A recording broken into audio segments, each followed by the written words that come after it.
We worry about a lot. Okay, we worry about a lot. We as a people group, we are pretty anxious. Okay, we have and we have a long list of things that we worry about, and not only is it a long list, it is a wide list. Okay, we worry about things all the way from: are they gonna like my cooking? Is he gonna like my outfit? How are my my new coworkers gonna think about me? What does my boss think about me? What are they saying about me? Am I doing well? I mean, all the way from that to, are my kids gonna grow up to be good people? Are we gonna be financially secure in the future? Or are we gonna be able to pay for their college? Are we gonna be able to retire well? I mean, we worry about a lot, all the way from things that at the end of the day maybe not quite as important, to some more personal things like how much money we have in our finances and our home, and is everything okay, and are we taken care of, and all the way to, what do I do now that I have cancer? What do I do now that I have this disease? What is my life going to look like? What's tomorrow going to look like? And in a world of such readily available information, where we can turn on the TV or get on the internet, get on our phones, and have all the news of the world and all the things that are going on in the world and all the brokenness in this world brought right to our doorstep, we worry a lot about what's going on out there too, not just what's going on in here. We worry if we can come to a public place. We worry if someone's going to show up with a gun. We worry that the next time a storm comes in, if it's going to be that storm, if it's going to somehow take away everything I've worked for, if it's going to rip apart my family. I mean, we see these things happen across our country, and because it's so available to us, we begin to worry about it ourselves. We worry about a lot. That list is long and that list is wide. We're in the second part of our sermon series, Unwrapping Jesus. It's kind of our Christmas sermon series, and if you think it's too early for Christmas, you're wrong, okay?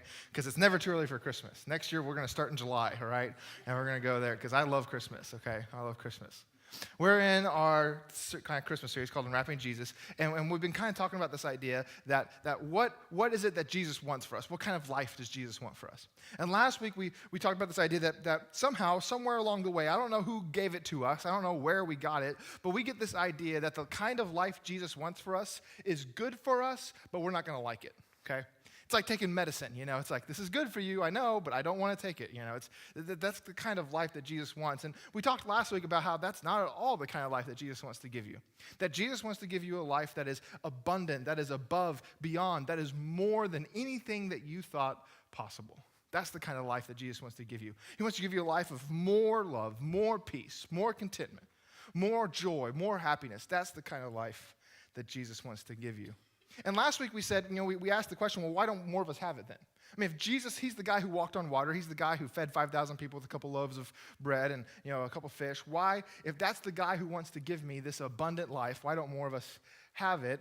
And the reason is because we're so distracted. That the best way to keep this gift of abundant life from you is to give you a smaller, less satisfying, less important gift and put it right in your hands and say, hey, this will do it. And then give you another one, and keep you distracted. And so last week we said, this is the kind of life Jesus wants to give you, this abundant, this overflowing, this big, this incredible, more than you could imagine kind of life. And if we want it, we're going to have to put down the distractions. This week and for the next few weeks, we're going to talk about, okay, we put down the distractions, we've come to Jesus, we want this abundant life. What does that look like? Jesus wants to give us this life that's more. What does more look like? And today we're talking about more hope. Jesus wants to give you a life that has more hope, less worry, less fear, less anxiety than you have right now. That's the kind of life that Jesus wants to give you, a life of more hope. And in a world with so much scary stuff going on, in a world with so much stuff that's out of our control, wouldn't it be great to have more hope, less fear, less worry? I think that would be a pretty great life. Because we worry about a lot. And you know what? Not only do we worry about a lot, but we do worry wrong. We're not good at it, okay? We are not good worriers, okay? We do worry wrong. And everyone's laughing because we know that's true, okay? We know that's true, that we are not good at worrying. In fact, Jesus knew that was true too. We're going to be in Matthew chapter 6 today, Matthew chapter 6. If you've got Bibles or Bible apps or however you engage with God's Word, that's great. But we're going to be in Matthew chapter 6 today. We talk about what does this Jesus life look like. There's no better place to go than the Sermon on the Mount. That's Matthew 5 through 7 in the New Testament, Matthew's first book in the New Testament, Matthew chapter 5 through 7. That's the Sermon on the Mount. Here in the Sermon on the Mount, Jesus says, this is me. This is what it's about. That's kind of what he does in those 3 chapters. And so we talk about what does this abundant life look like. That's where we're going to go for today. And in Matthew chapter 6, Jesus starts out, we're going to start in verse 25 here, but he starts out by kind of pointing this out to us. You guys aren't good at worry, okay? And what we're going to see here, even if you don't believe Jesus is the Son of God, even if you were someone who said, I don't really buy into that, you've got to admit, Jesus gets us, okay? He gets it. He understands. 2,000 years ago, Jesus is talking, and I'm going, man, this is exactly me, okay? He starts out in verse 25, and he's going to tell us for a few verses here. He's teaching. He's going to say, hey, we don't do worry very well. You guys don't do worry very well. And this is what he says. Starting in verse 25, he says, therefore I tell you, do not worry about your life, what you will eat or drink, or about your body, what you will wear. Is not life more than food, and the body more than clothes? Jesus starts out by pointing out this very simple thing. Hey, let's take a second here and let's just take a step back. Isn't life about more than some of the things we worry about most? Isn't life about more than some of the things we worry about most? If we're honest with ourselves, what he's going to think of my outfit probably isn't the most important thing in my life. If we're honest with ourselves, what they're going to think about my cooking isn't the most important thing in my life. And yet we can worry about that a lot more than we worry about some other things. And what Jesus is saying, what he essentially asks here is this question. Has anyone here worried so much about the little things that they've driven the important people in their lives out of their minds? Has anybody here worried so much about the little things that really don't matter that much, but you were so consumed with worry that the most important people, the people who do matter, finally said, you're driving me crazy, okay? You're driving me crazy. You're gonna have people over for the first time to your house, and you're gonna cook for them, and they're new friends, and you want to impress them, and you're not sure how that's gonna go. You're not sure what that's gonna look like, and so what do you do all week? You stress and you worry about it. Oh no, what are they gonna think? Is everything ready? Is everything clean? Is everything in the right spot? Don't say that night. Don't do that. Everyone look good, and then the whole day you're worried about getting everything done and having it all prepared and what they're gonna think, and eventually your loving spouse says, honey, enough, okay? You can worry about that. I don't want 100% of our conversation to be about that, okay? Have you ever worried about the little things in your life so much that the important people in your life said, okay, enough? We don't worry well. Jesus goes on in verse 26 here, and he says, look at the birds of the air. They do not sow or reap or store away in barns, and yet your heavenly Father feeds them. Are you not much more valuable than they are? Jesus says, hey, look at the birds of the air. And of course, we want to say to Jesus, I don't got time to look at the birds of the air, okay? I know, I'm glad you do. I don't have time to be that person that sits on the porch and has the binoculars and is, there's a blue owl, whatever, and a red this and that. I don't have the time to look at birds, Jesus. I'm too busy. And I think Jesus would kind of say, yeah, isn't that weird? You're so busy that you don't have time to stop. Birds, God takes care of them. They worry a lot less than you do, and yet you're worried way more than them, and God's promised to take care of you. Why are you so busy? In fact, I think the question that Jesus is kind of asking us here is this: has anyone here been so busy worrying about the little things that they actually devalued the important things in their life? Anybody here been so worried about what's in your planner, about what's coming up next, about what's going to happen at work, about the details that the people in your life you didn't have time for? I didn't have time for them. I didn't have time to spend with them or to be with them because I'm so worried about what's in my planner. We don't do worry well. Verse 27, and I think this is one of the most obvious ones and one of the best ones. Jesus says, can any one of you by worrying add a single hour to your life? Let's rephrase that a little bit. Let's do this. Is anyone here pretty sure they've knocked a year off their life because of worry? Is anyone here pretty sure that, I think the amount of stress and the amount of times I've kind of freaked out about something, the amount of times I've gotten anxious about something, I may have done permanent physical damage to my body, okay? And Jesus says, yeah, if something you're doing is causing you permanent damage, you're not doing it right? We don't do worry well. Jesus, in verse 28, he says, and why do you worry about clothes? See how the flowers of the field grow. They do not labor or spin. Yet I tell you that not even Solomon in all of his splendor was dressed like one of these. If that is how God clothes the grass of the field, which is here today and tomorrow is thrown into the fire, will he not much more clothe you, O you of little faith? Aren't some of the most beautiful things in this world the simplest things? Some of them, not all of them, but some of the most beautiful things in this world are so incredibly simple. Then we come along and we try to make them complicated. And we try to make it complex, and we try to overthink it and overdo it. Has anyone here spent more energy worrying about something than actually enjoying that thing? Anybody here spent more energy time worrying about vacation than enjoying vacation?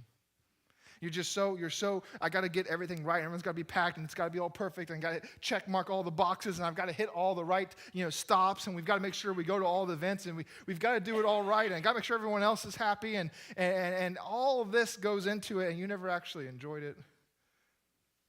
I mean, some of the most beautiful things in life are so simple, but we come along and we find ways to worry about them because we are not good at worrying. We do not do worry well. Verse 31 and 32, Jesus wants to tell you real quick that it's not just you. If that is you, it's not just you. Verse 31, he says, so do not worry, saying, what shall we eat, or what shall we drink, or what shall we wear? For the pagans run after these things, and your heavenly Father knows that you need them. If you're sitting here this morning thinking, oh man, he's talking to me, I'm the one doing this, I'm not good at this, don't worry, because everyone is bad at worrying. It's not just you, everyone is bad at worrying. It's not a problem that only you have. It's a problem that we all have. We all find a way to worry. And if we're honest with ourselves, we're not usually that good about it. Jesus ends this little section where he's very gently telling us, you guys are terrible at worrying, in verse 34. And it's such a brilliant verse. In fact, after Jesus, we have recordings of the teachings and writings of rabbis, and several of them began to teach this very verse. But this is the first time we ever have it recorded. And so some scholars think that these rabbis, these Jewish leaders who didn't believe in Jesus, we're not about Jesus, we're not Christians, we're not into that, we're Jewish, but they heard what Jesus said, and they said, but that's true. And so they went out and they would then begin to teach it. I mean, that's how great this last verse is. Here in verse 34, it says this, therefore, do not worry about tomorrow, for tomorrow will worry about itself. Each day has enough trouble of its own. And if I could just kind of boil that down, basically what Jesus says is this, is when we worry about tomorrow, today suffers. When you worry about tomorrow, today suffers. When you can't quit thinking about what's not in front of you, what is in front of you suffers. When you can't quit thinking about work when you're at home, home suffers. When you can't quit thinking about the future, the present suffers. And because we live in the present, that means your life suffers. And of course, you're thinking about the future, you're thinking about something else, and so your present's suffering, and then because your present's suffering, you're more worried, and then you get more anxious, and it piles up. When you worry about tomorrow, today suffers. And we do that all the time because we do not worry well. So here's the question. There are some things that we do that aren't good for us. But they're fun, right? We enjoy them. Junk food isn't good for me, but I like to eat it, right? It's that kind of trade-off, Maybe it's not good for me, but I enjoy doing it or I enjoy having it. What's really weird is worry isn't good for me and I don't like it, but we do it all the time. Isn't that weird? I don't like to worry. I don't enjoy doing it. It's not good for me, and yet we worry all the time. Why is that? Why do we worry when it's not good for us and we don't enjoy it? It has a lot to do with a couple of things. One of them we overemphasize, and that's what really causes a lot of worry. The first one is this, of why we worry has to do with our treasure. This is Monopoly money, because I don't have this much actual money. Would it be concerning to anyone else if the minister just pulled out this much actual cash? I think that would be a little I don't know what I'm doing at that point. Something sketchy's going on. This is whatever. This is money. This is whatever your treasure is. It doesn't have to be money. This is just treasure. Okay? This is treasure. Well, the reason that we think we worry, and this is where we get so off, the reason that we think we have so much anxiety in our lives and so much worry and we stress out about everything is because we think we have the wrong treasure. That something's wrong with our treasure. So I treasure money. And the reason I worry is because I don't have enough of it. If I had more of it, I wouldn't worry, right? If I had a bigger house, if I had more possessions, if I had a better version, if I had the newest thing, if I could have the best of this, the reason I worry is because something's wrong with my treasure. That's what we think, and that's really unfortunate because it's just not true. I mean, not only is it not true because, like, Jesus says it's not true, but it's also not true. I mean, we've done studies on this. In fact, one minister that I really like to listen to, he was saying, he preaches at a big church, and you preach at a big church. He's not an incredibly wealthy guy, but he'd rub shoulders with some wealthy people, and one of them said, hey, why don't you come to this charity event that we're going to be having, and you can come and bring your wife, and it'll be a fun time and all that. So they came, and they ended up sitting at a table with a couple who were billionaires, okay? Not millionaires, billionaires. And they're sitting at this table, and of course, they're billionaires. That means they're doing something right. So you start asking them, hey, so like what do you guys do? What's the secret? How did you guys, make all this money? What can I do? What can I take away from this? And during that conversation with these people who are billionaires, not millionaires, billionaires, over and over again, they made statements like, we're kind of worried about the future. We're not sure if we're financially set. We're worried about what's going to happen. And they were concerned about their money because your treasure is not the source of your worry. And when you think it is, you think if you have more, you think if you have a bigger one or a newer one or a better one, your worry will go away. And it doesn't. You can get more money, you can get a bigger house, you can have more people working for you, you can be more popular, you can be thinner, you can be prettier, you can be all these things, and your worry will still be there. Because the problem isn't your treasure. We think it is, but it's not. The problem that Jesus is going to point out here in a second is where your treasure is. It's not what your treasure is, it's where your treasure is located. Worry and hope do not come from what your treasure is, but from where your treasure is. Worry and hope, the amount of hope you have in your life, the amount of I'm hopeful for the future, I'm hopeful for my kids, I'm hopeful for what's coming, the amount of hope you have in your life is not directly tied to what your treasure is, but to where it's located. And the same goes for your worry. Your anxiety, your fear is not tied to what your treasure is. If it was, you could get a better one, you could get a bigger one, and you would worry less. But it's not. It's tied to the location, where it is. We're going to back up for just a second in chapter 6 there. Jesus has told us, hey, you guys are not very good at worry. Thanks, Jesus. And then, but we're going to back up for a second in verse 19. And Jesus is going to tell us this, that worry is not tied to what, but to where. And he's going to point out 3 reasons why that's the case. Okay. First one is here in verse 19. He says it very clearly. He says, do not store up for yourselves treasures on earth, where moth and vermin and destroy and where thieves break in and steal. But store up for yourselves treasure in heaven, where moths and vermin do not destroy, and where thieves do not break in and steal. For where your treasure is, there your heart will be also. Where your treasure is, there your heart will be also. The location of your treasure is the source of your worry and your hope.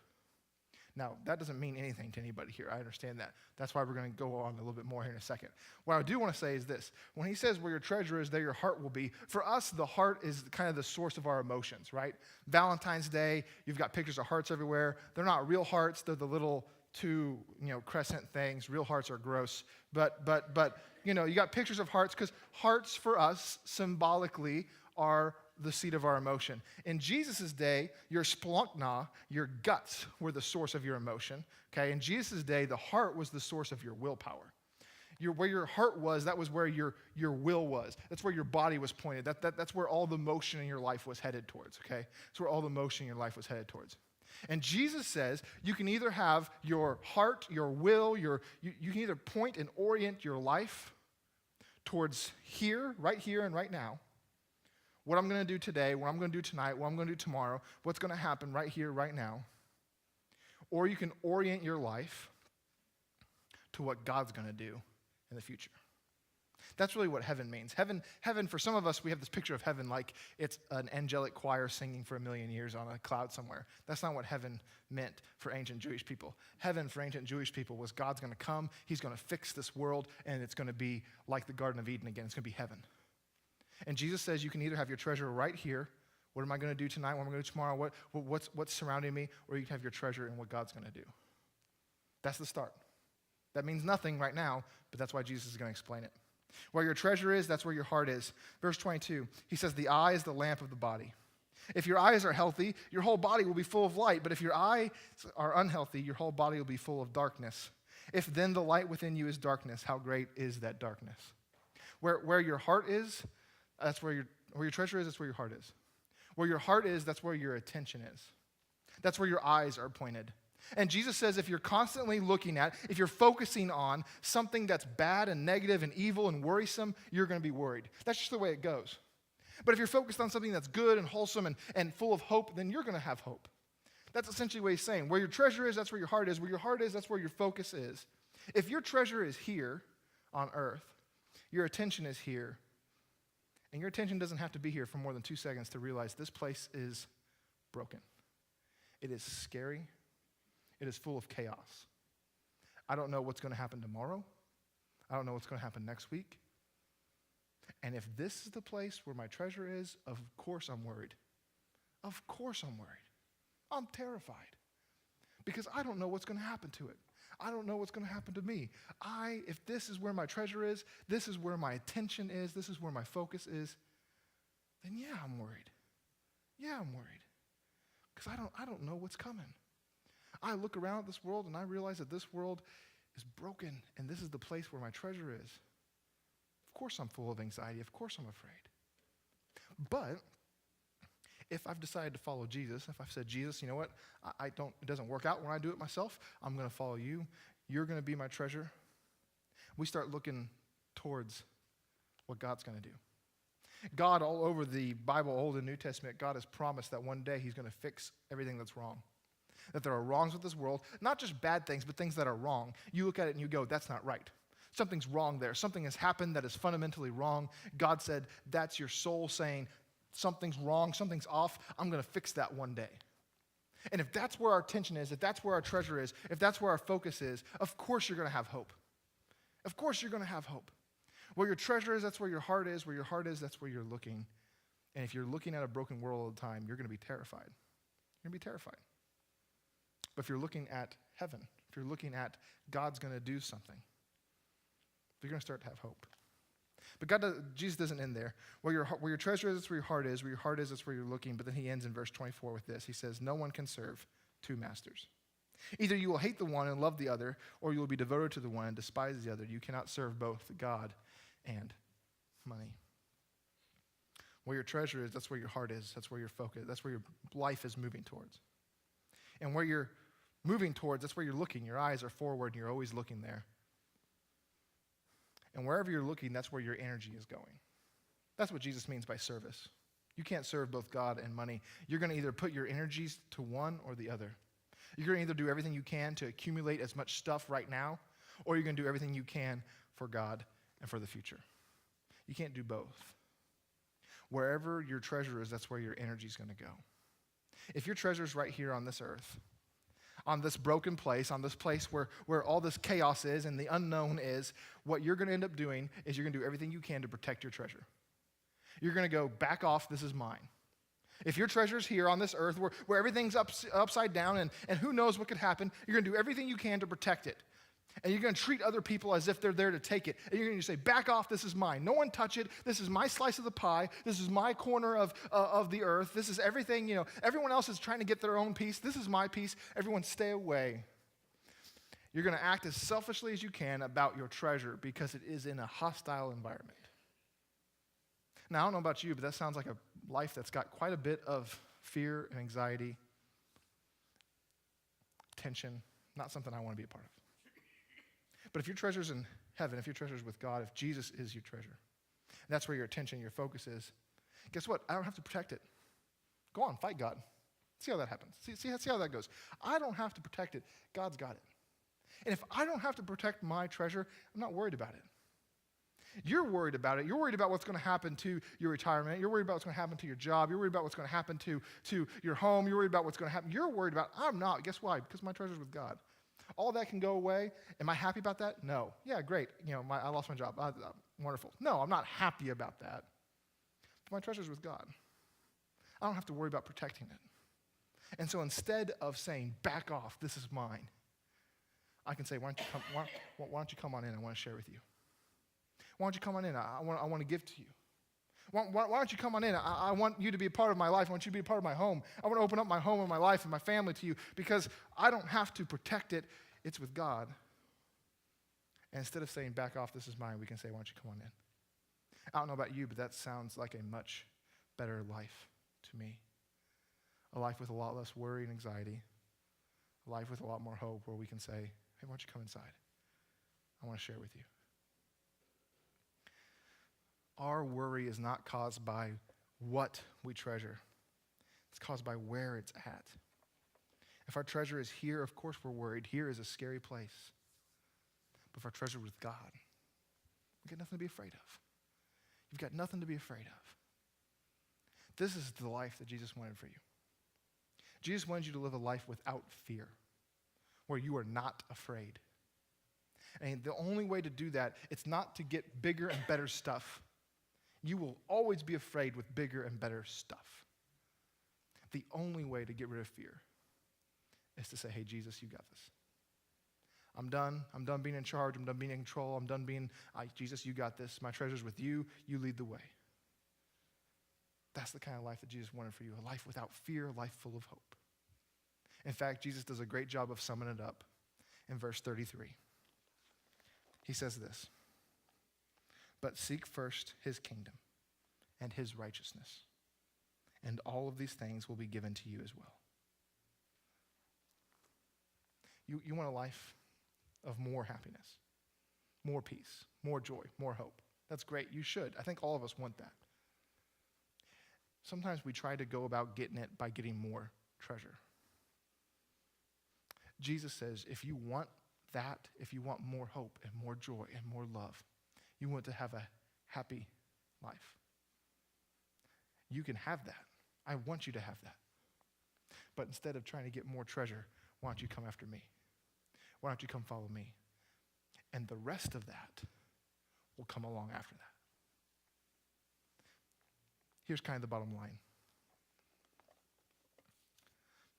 When you decide to follow Jesus, you're going to let God take care of tomorrow so that you can enjoy today. Instead of worrying about tomorrow, to the point where I'm hurting my present, to the point where I'm hurting my today, instead of worrying about what's coming, instead of worrying about the future, to where I'm hurting those around me, those who are important, instead of worrying about all the details, to where I forget about the people in my life, I'm going to let God take care of tomorrow so that I can enjoy today. If you follow Jesus, that's one of the things that comes with it. We don't get told about that a lot. It's more about do this and don't do that. There's some of that along with it. But Jesus said, if you want hope, if you want less worry and fear, come after me. I'll worry about tomorrow. You worry about today. Would you pray with me? God, we love you. God, just thank you for everything that you've done for us and everything you've provided for us. God, I just pray right now that we can be a people who turn over our worry to you. God, it's hard. We live in a world of worry. We live in a world of fear. We live in a world where that's how people make money. That's how people sell things. That's just the way it goes. It's the kind of the culture we live in. And God, I understand that that's hard to do at times. God, just pray that you can make it easier on us, make yourself known to us, point out to us where we're not turning it over to you. God, help us to realize that we will never quit worrying by increasing our treasure. That's not the way. That's not how it's done. That God, the only way that we can leave worry behind and pick up hope instead is to turn it over to you. To give our treasure over to you and to say, I'm ready for your world, Jesus, and I'm done working to build up my own. God, we love you and we pray this in Jesus' name.